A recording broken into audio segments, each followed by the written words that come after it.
There's been lots of different scandals throughout Donald Trump's entire administration, but none of them more stupid than Sharpiegate.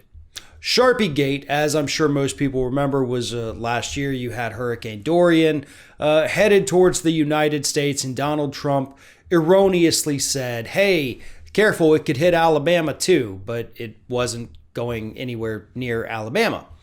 So rather than just letting it go or saying, oh, sorry, I didn't mean Alabama, I meant blah, blah, blah, or just not saying anything at all, the president decided to double down on the claims, took a map from the National Oceanic and Atmospheric Administration, NOAA, drew in with a Sharpie an addition to the cone of uncertainty, which is what it's called, and he added his own little part to include Alabama, to be like, see, I told you, Alabama. And everybody knew it was fake. Everybody knew he was wrong. The meteorologist in Alabama came out and said, actually, that's not true. Alabamians, don't freak out. You're okay. It's not going to come here. And after that, the meteorologist at NOAA, the scientists at NOAA, came out and said, don't listen to the meteorologists in Alabama. Donald Trump is correct. And there was a, chance that it could have come to Alabama. And it's that part right there that triggered an investigation by a nonpartisan group, the National Academy of Public Administration. And this week we got their final report on Sharpiegate. And what they found was that NOAA coming out and telling the Alabama meteorologist to stand down and to not correct Donald Trump was in fact a violation of their policy that all scientists at NOAA have to sign on to, saying that they will not let politics influence science whatsoever at their organization. Now, that is actually an official NOAA policy, and you can get in serious trouble for violating the policy. And according to the report from this nonpartisan organization, that's exactly what happened. The agency's scientific integrity policy explicitly prohibits the NOAA from allowing its communications or its conduct to be influenced by politics. And that is 100% what happened in this particular instance. And again, it's over something so stupid.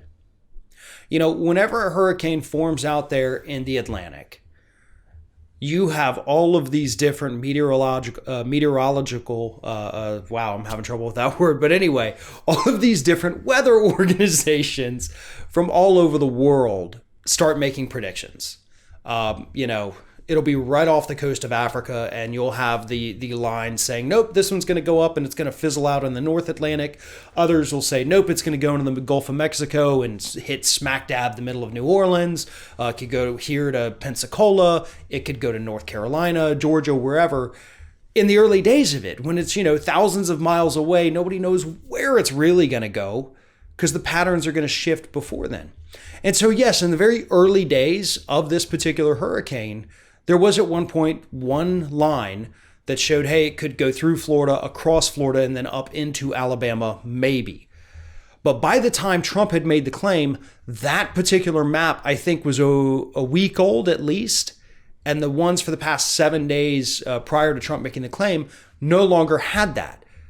So Trump could have just said, I'm sorry, I was looking at this map over here. I should have been looking at this one. My bad. But this man is so incapable of ever admitting that he made a mistake that it now had to become yet another quote unquote scandal that we actually had to have a freaking investigation for just to find out that, yeah, his arrogance, his ego has now corrupted the very science at NOAA, at the NOAA. He has corrupted those scientists. And the ones who did come out and tell the meteorologists over in Alabama to shut the hell up, they should be fired. And they should be shunned from the scientific community. Because if you're ever at a point in your scientific career where you let politics, whether it's the right or the left, influence your data, you have automatically given up any credibility that you ever had. And according to this report, that is exactly what those scientists up at the NOAA did.